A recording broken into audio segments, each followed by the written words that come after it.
बैठा ले मन जब के जन का करत हम जब बुझाते नहीं छे हाय का रे हवा में चलो ना बाबू 10 घंटे लेट लगा रही है लड़की की तरह तैयार हो आप दिमाग खराब कर रहे हो तैयार ना होई आप यहाँ पे क्या कर रहे हो बताओ ये मुझे पूजा करने नौटंकी देख रहे बाबूजी का ई नौटंकी कैसन रे चलो ना बाबूजी और हमारा मेरा पर्स क्या कर रहे हो लेके शीशो के कहिए रे अरे कहां कहां जाता बस ये करा पता ये का सामान छेड़ रहे हो शर्म कर ली तोरी माई से हम गौना करौले का ई गवने डोंगा के खाली आई रे बप्पा जत्ती मुकी हां ना भैंसिया उतत बड़ा था आई कचका रख रहे हैं ना कि शीशा काला ए मौसा रे ऐसे बाबूजी जल्दी जल्दी तैयार होके मैं जा रही थी ना मंदिर में भीड़ हो रहा उनके लिए कुछ मांगो उनकी भगवान उनको ठीक कर दे मेरी माता रानी अरे राज वही तरह ठीक है तू आपको नहीं हमरा को मांग लिया रे भाई तू वही तरह रहबा तो ठीक है तू सारा आंख सही हो जाए तो तू औरी लीला करबा लीला ना करब हम पीला कर दे हम तोरा के रे मौसा का कहिया रे हैं कही बूढ़ती में कही का कबे रे मौसा तू रही ना तो तोरा के नजर में जवान हवा मारत काहे का हवा पूजा फारा करू बेली है भटकी कहां धइले चोरैले हां अच्छा रे ये मौसा हैं भौजी की कोई अरे नहीं ए मौसा बरो चाय चुआ काट दला रे पीड़ा पे बैठे वाला कर का हम कोची तो बैठल है देखता मौसा हट ओ पीड़ा वाला का बात कर ए मर खौकिया का रखा रे का बिगत खबर हो ए जुरा याद है क्या है नी गाड़े ना कोनो आवत हां अच्छा ठीक बजा हम ही रहा भौजी आज ना आधा घंटा में हैं आधा घंटा में आज पूजा हां कर तू बाजार कर जा खबर अरे निबिया के डरिया ए मैया झूलली झालुआ ओ के झूलियो झूली ना कि मैया मोरी गावे लिगिया हो कि झूली ना ससुरा मार डाला रे अरे मौसम फाल्ट मार देता जब जब हम पकड़ते को लगिए ना तो हमारा के मार देता तोड़ देना निकल गया सकारे मौसवा जाए तो हमें जे बैठा रहा ई कह रे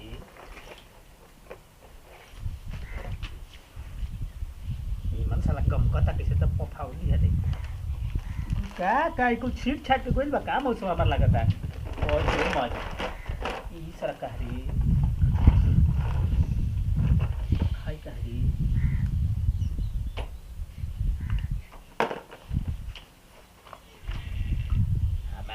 बुझाते नहीं कि जनका अब आ मौसम तो धोती ई साला हेता ना आले बारी कोनो के बिग बाग के लिए आइला का मौसम हमारा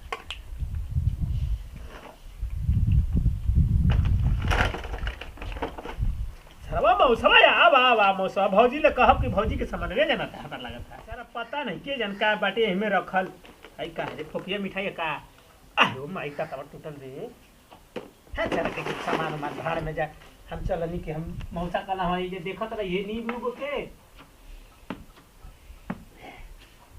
हम चलनी ना पता नहीं की रे के हर के अब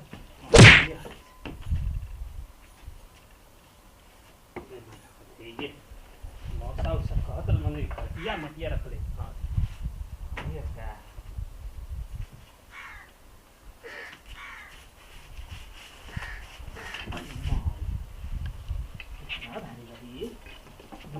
वो जैसा ही ना सुतता ना वो सही छोड़ के कर देता ना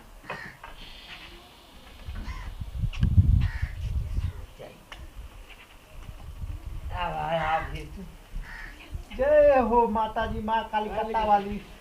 मैहर वाली न माँ अब भैया गोरा तनी में सयावा से जल्दी पूजा उजा करके जय कोई हो सकते हैं हेलो हाँ बोल मत कहीं का बहुत परेशान तो है अरे ना जानते मत कहीं दुकान पर दवाई मिलवे ना कहीं गेहूँ में डाले के बड़ा घून लग जाता सो सोचे थे एगो सारा बुढ़वा कहुए ना ओकर निबिया रहे हाँ वो मतलब तोड़ला में बड़ा डर लगत था कोनो तेलो चपारी ना भेटा सोचे पैसा पर तोड़वा जला छोटुआ सुन रुका से बाद में फोन करते हैं जानत नहीं कि जोन बुढ़वा ना सुतेला वो निबिया गोरेला वही के पतिया तोड़ के हमके निबिया के दे दे सो बड़ा भूल लगो सो सबके दवाई बना के डाले के ठीक है हां तोड़ के 5-5 रुपया दे देबो ठीक है आ तोड़ के लिया के चोरी से हमके दे दिया सो पतिया सो मत की वही कर ठीक है क्या सो तोड़ के निबिया के दिखा देती का अब देखो तो सुनाऊ हां ओए हां वही तोड़ के लेके चलिए माता जी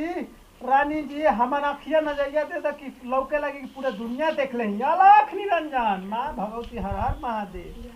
नींद लगा तो सूती है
एक दिन चाहत हिलना रहता ना खत्म हो जाए ना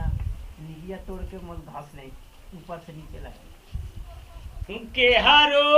ले आवेली सीताला मैया आई हो बपाई कर है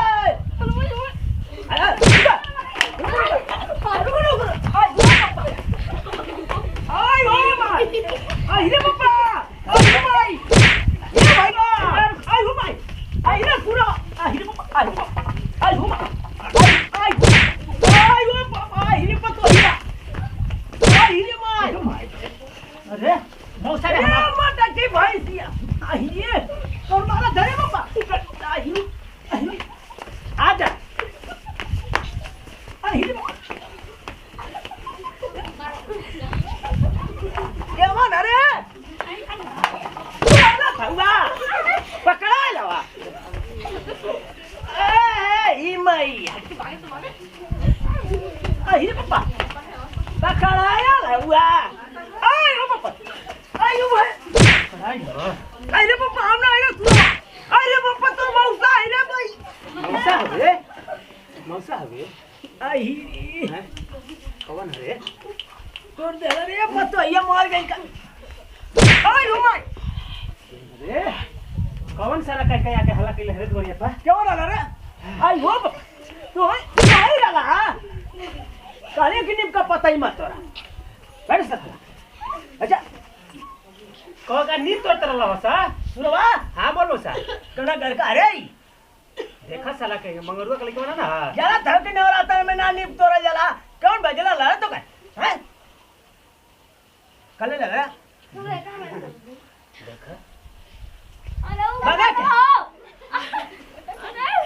कना घर का अरे अबे बबलू भैया भेज लो बाबा आई ओ पापा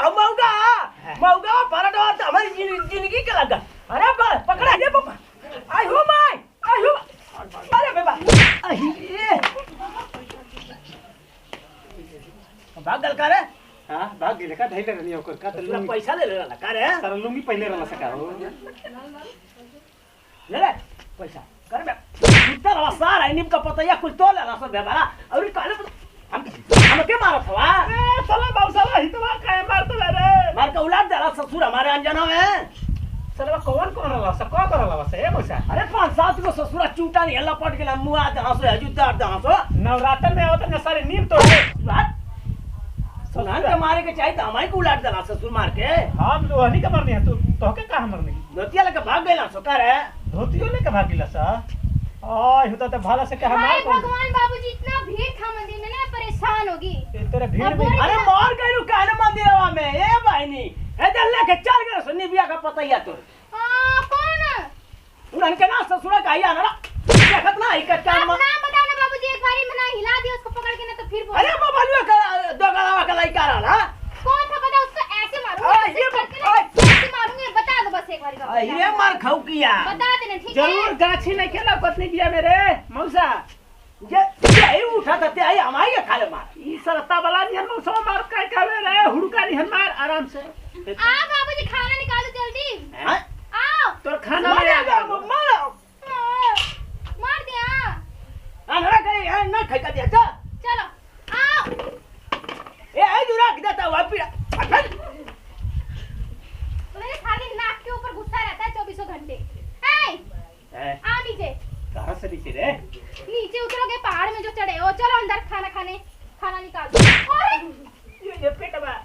घर इधर है चलो दिमाग खराब करके नमस्ते प्रणाम सभी भोजपुरी समाज के पैर छू के बना हमारे Neha music world Khesari 2 comedy पे अपना प्यार आशीर्वाद दुलार बनाए रखिएगा और लाइक सब्सक्राइब कीजिएगा क्यों शरारत कर रहे अरे हो वारिया भागा था रे हूं जा बोलो तो कुछ समझाओ भैया प्रणाम नमस्ते हमारे को तो ये कुछ समझाई ये कौन सा मजाक है बाबूजी कहां मजाक करते देख देख पिछड़वा दिखाओ सूरदास वो देखो कैमरे में समझा दो क्या रखा कि 9 दिन नींद नहीं तोड़ना चाहिए हाँ नमस्कार भैया हम गोड़ छुके गोड़ लागत नहीं उधरिया है आ देखता नवरात्रन में नींब सरवा तोड़त ला सब तोड़ा के चाहिए 9 दिन ना तोड़ा जाला ऐसे कि देवता देवियों पर सवार रहेली माता जी है कालीकट्टा वाली मैहर वाली गरियावत रे कहां कर यार तो ऐसा दा के सारा तोड़त रहा हां नहीं लइकवन के कर ले हैं हम तो माफी मांग हाँ माफी मांगता नहीं भैया माफ मत करिए मौसा का माफ हमरा का माफ करती है रे मौसा और हमारे ऐसी पूरी टीम पे प्यार आशीर्वाद दुलार बनाए रखिएगा कोई भी हमारी टीम से गलती हो तो हम लोग को माफ करना और हमारे Neha music world Khesari 2 comedy पे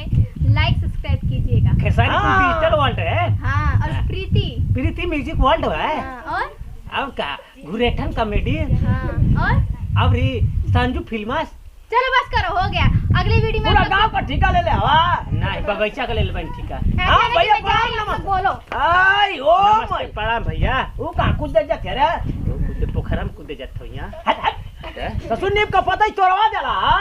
हम का जने हम सुतर रनिया भैया प्रणाम नमस्ते देखबे कइले आलो की आई नवरात्रन का दिन बा आ नीब का पता ही ना तोड़े का चाहिए नीब का दतुआ ना करे के चाहिए भैया 9 दिन देखबे कइला के बबलुआ ससुरा फराड रोज रोज हमारी दीर्घे लग गला हमारी घर में हलवा देला ते कहीं ससुरा नीब तोड़वा देता ते कहीं गेहूं में आग लगवा देला रे भैया नमस्ते प्रणाम हमारी टीम से जर का भी गलती हुई भैया ना माफ कर हेलो नमस्ते प्रणाम बैठा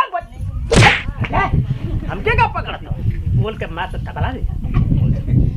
जय हिंद जय भारत जय भोजपुरिया समाज